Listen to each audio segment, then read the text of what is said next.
again. The past 9 years has been bittersweet. As I reflect on the 9 years, there's been some moments I would love to revisit, and some I wish I'd never see again. I can still remember when I first opened my doors in 2014, with two students, one being in a wheelchair. When he came, I knew my work was cut out for me, but I had to be faithful to the course.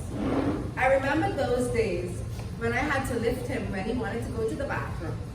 I lifted him on the toilet and lifted him back into his chair when he was done. That was my task day after day, and it seemed like the only thing he wanted for breakfast was chocolate milk. And of course, I didn't want him to miss going outside, so I lifted him up and down the stairs. You see, not because you're called or chosen to something means it's going to be easy. No, nothing about the past 9 years has been easy. The second year, things started to get a little easier. The child in the chair finally had the spine surgery for him to be able to walk again, and I guess I passed my test because I enrolled 6 more students. Things were looking up. I was able to incorporate fun activities into the curriculum, and the joy on my students' faces when they came to school was priceless. Not long, somehow, the students convinced me to start cooking for them. So food became a part of the plan. I cooked every day. I can still remember meatball Mondays, taco Tuesdays, pasta Wednesdays, turkey Thursdays, and fast food Fridays. Week after week, I prepared their meals because I wanted to make sure that their deficiency needs were met so that their being needs can be accomplished. The following year, we had our first graduation ceremony at the British Colonial Hilton. It was at that ceremony that I realized that it wasn't a good idea for me to wear makeup to graduation and to never, ever, ever use "that's what friends are for" while I'm showing my year in review. That was hard. I cried so much. It was also at that time I realized that my students were not my students, but my babies. I loved them and cared for them so much that it was hard to see them go. The bond we developed over the years was priceless. As a matter of fact, I had one particular student who was denied access into his new school because they said he was still attached to me. So I had to take him for another year just so I can cut the cord between us.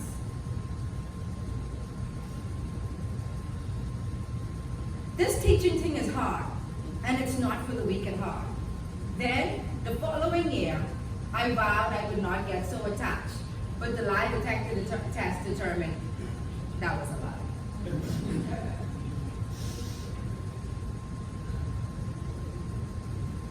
Because I repeated the same cycle again. Here, set, therefore, is when the dream started, or at least when I started to really pay attention to my dreams. I had a dream that one of my students and I was singing "On the Wings of Love," and I woke up all excited until I realized that that student was no longer with me. But I instantly became heartbroken, until around 10:30 when I got a call from an old parent, and I instantly knew that I was getting one of my former students back. From that point on, dreaming was added to my list, and I started dreaming about events before they happened.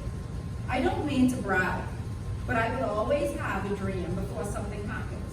So parents, I may act like I don't know, but I'm never without a heads up. It's exactly as the scripture says. The Lord God does nothing without first revealing his plans to his prophets, his servants, the prophets.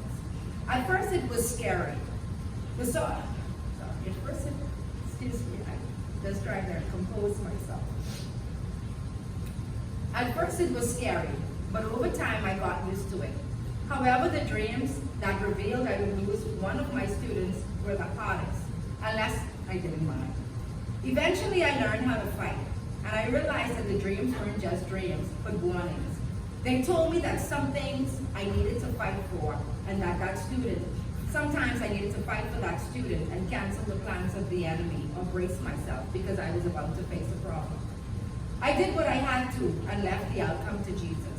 Then year 5 rolled around, and I had an overflowing school and had to utilize the spare bedroom in my house while construction was going on. That year I employed 2 more teachers because I couldn't handle the amount of kids on my own.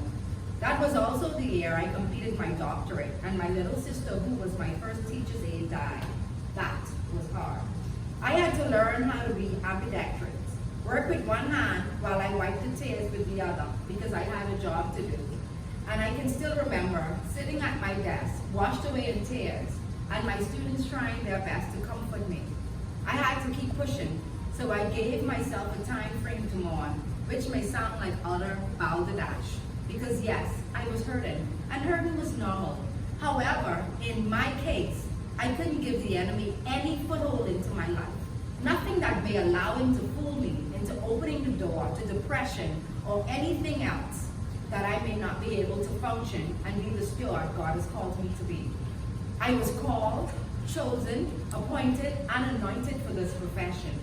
And I wasn't about to let the enemy or old devil in hell take that away from me.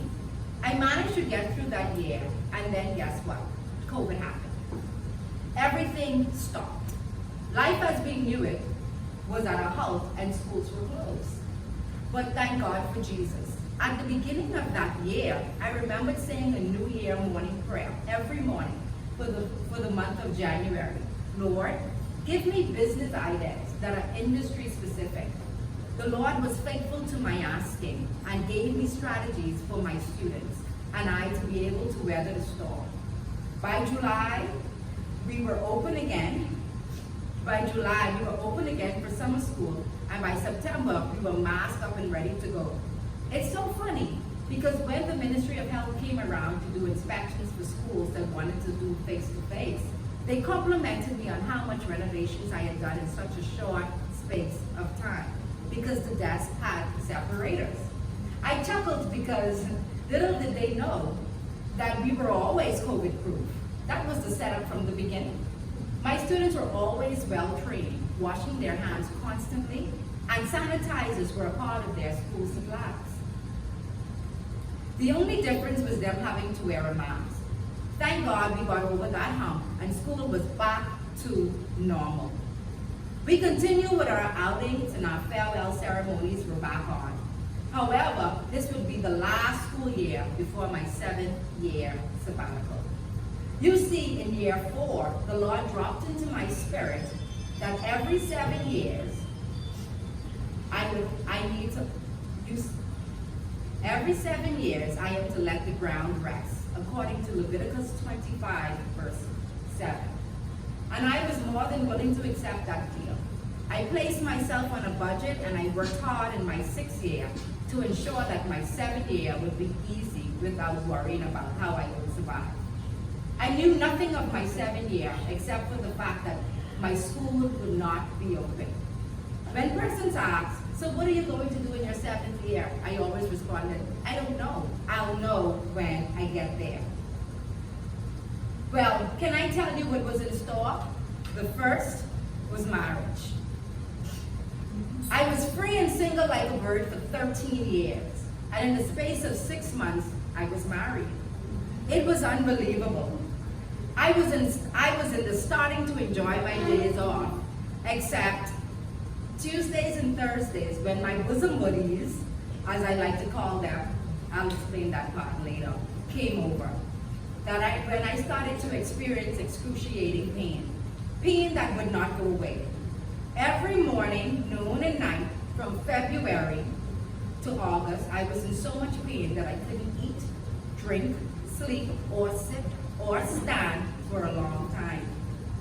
In the space of 1 month, I had lost 30 pounds and still losing more weight. But thank God for Jesus.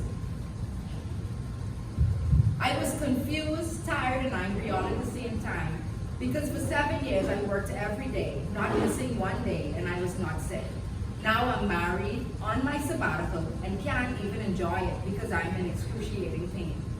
It's one of those times when you have to throw your hands up and say, Lord, give me something I can understand.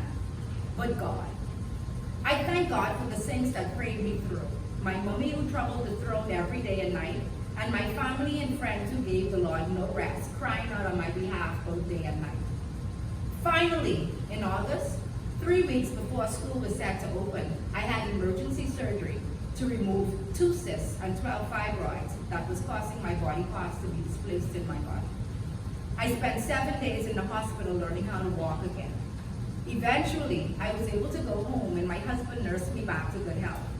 Thank God for my husband, the one God kept for me until it was time.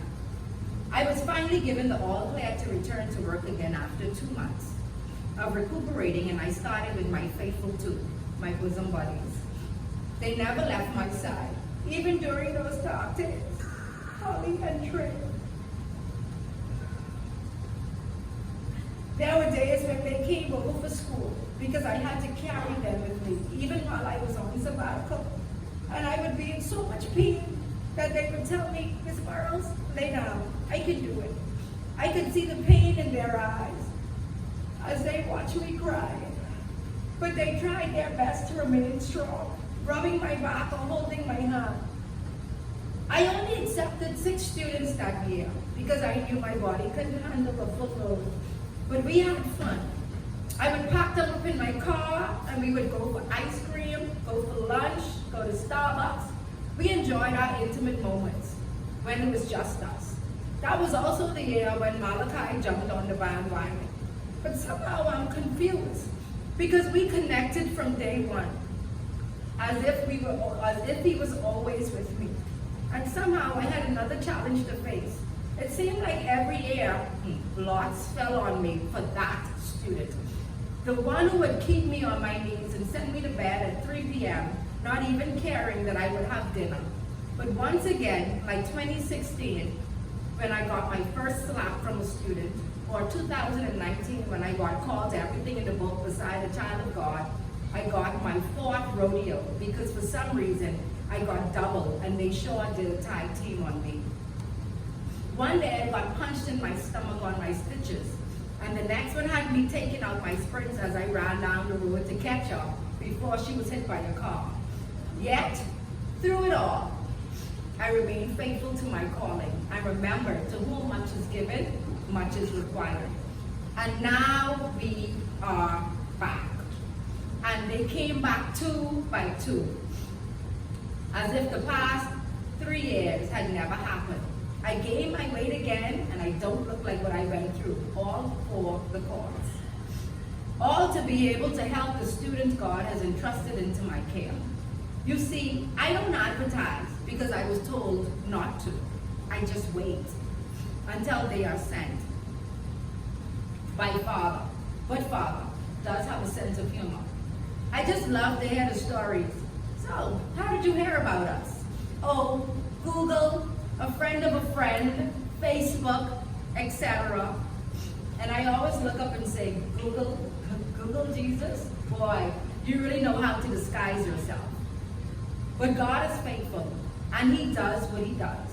And how He does what He does, I will never understand, and I'm not even trying to. I'm not sure what the next 7 years will look like, but I know He who promised is faithful. As long as I have breath in my body, I will do what I'm called to do. Luckily for me, I actually love doing what I'm called to do. Who knows? I may even get another slap, kick, or run like a track star, but that won't stop me because my life doesn't make sense. 2 + 2 does not add up when it comes to me. I still can't understand a child who did not graduate from high school, receive a diploma, a BJC, or a BJCSE as a school. No diploma, but a doctorate, graduated top of her class. Man, make it make sense. No, it doesn't. So I am grateful I don't have an entitlement mindset because He did not have to choose me, but He did. I'm grateful that I can wear flip-flops to school every day, work from home, be home by 3, Monday through Friday and 1 on Fridays, crack jokes with my parents, pray with them when they're at their low point, talk about God freely in the classroom without fear of a lawsuit, and have school on the beach. Have lunch dates with my students, spank them, love them, and nurture them all at the same time without fear of backlash. And finally, earn a decent salary because the blessings of the Lord make it rich and add it no sorrow. So parents, I stand before you today to tell you the truth. I do not know what tomorrow brings, but I do know who holds tomorrow. And as long as I trust him, your child can and will never fail. If he did it for me, he will and can do it for you. So do not be afraid of the bad grade here or there or the slow start. That determines nothing. Father is faithful and he will remain the same because he is the same today, tomorrow, and